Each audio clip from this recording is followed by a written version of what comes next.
السلام عليكم الإخوة والأخوات. فيديو رائع جدا. كيف ما عودتكم دائما كنتمنى أنكم تتابعوا هذا الفيديو من الأول حتى الأخير لمعرفة جميع الأسرار نجاح الفقاس الرائع جدا.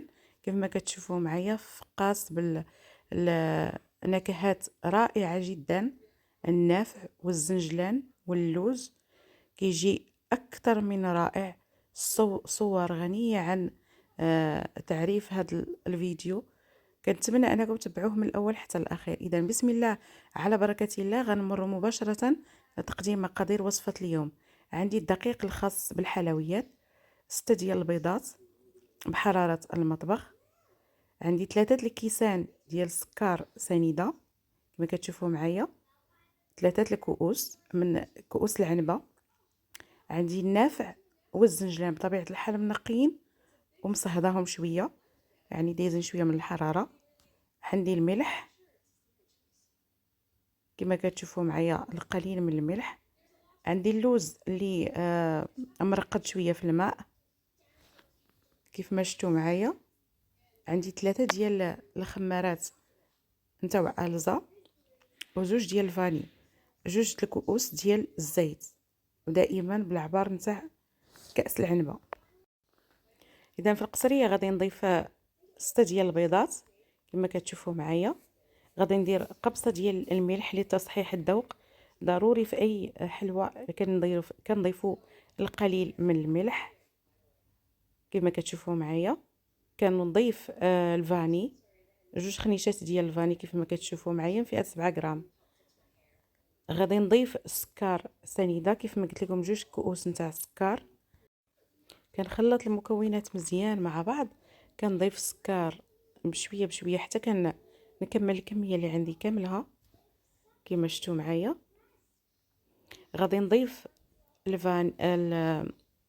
الزنجلان والنافع كميه لا باس بها باش يجي نتاع المذاق نتاع الفقاس نتاعكم لذيذ. كنخلط المكونات مزيان كما كتشوفوا معايا حتى كيندمجوا ليا مع البيض. كنضيف زوج ديال الكؤوس نتاع الزيت، الكأس الاول ثم الكأس الثاني، ودائما العبار بكأس العنبه. هو باش كنعبر كنضيف الكأس الثاني، كنخلط المكونات مزيان مع الزيت. صدقوني كيجي واحد الفقاس رائع جدا وهش ولذيذ بزاف. كنتمنى انكم تجربوه بنفس المكونات.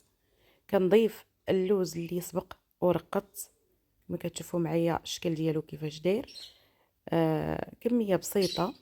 كنخلط المكونات مزيان، كنضيف الخميره الكيماويه 3 ديال الخنيشات من فئه 7 غرام. اذا كنوضع الاولى كيف ما كتشوفوا معايا، من بعد كنضيف الثانيه والثالثه.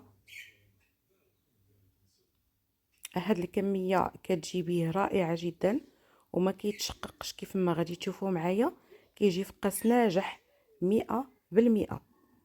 الخماره الثانيه كيف ما كتشوفوا، ثم الثالثه من بعد. اذا هذه هي الكميه اللي كنوضع فيه ديال الخميره.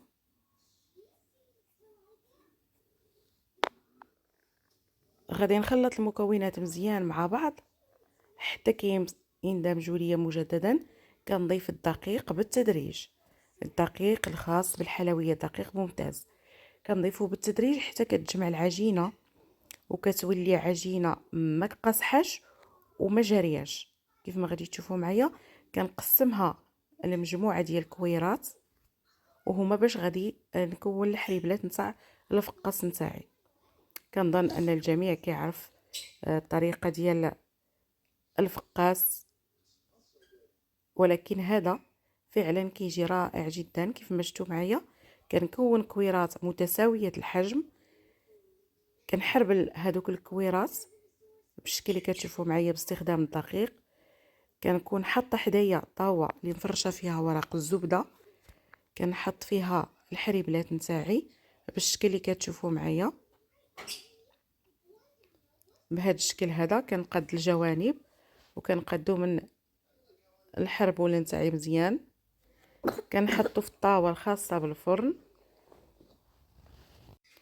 وكيف ما شفتوا معايا هذا هو الشكل نتاعهم من بعد ما وضعتهم كاملهم في الطاوه الخاصه بالفرن.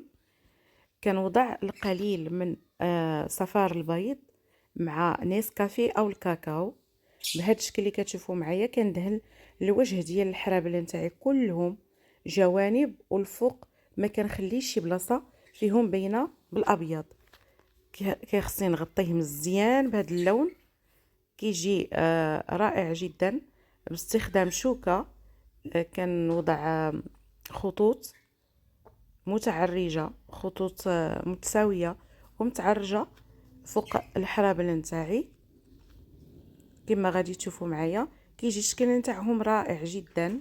فاش كيطيب كيتفتحوا هذوك الخطوط وكيعطيوه منظر جميل بزاف كما شفتوا معايا.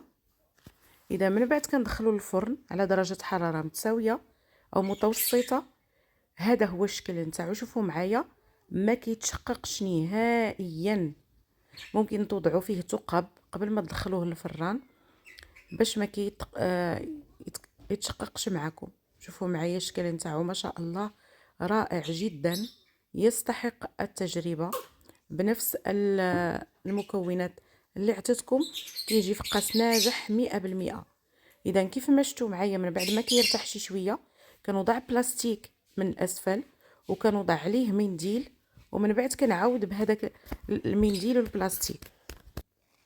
هذا البلاستيك من الاسفل والمنديل كيخليوه يحافظ على الرطوبه نتاعو باش حيت تجيو تقطعوه ما تيتكسرش معكم نهائيا.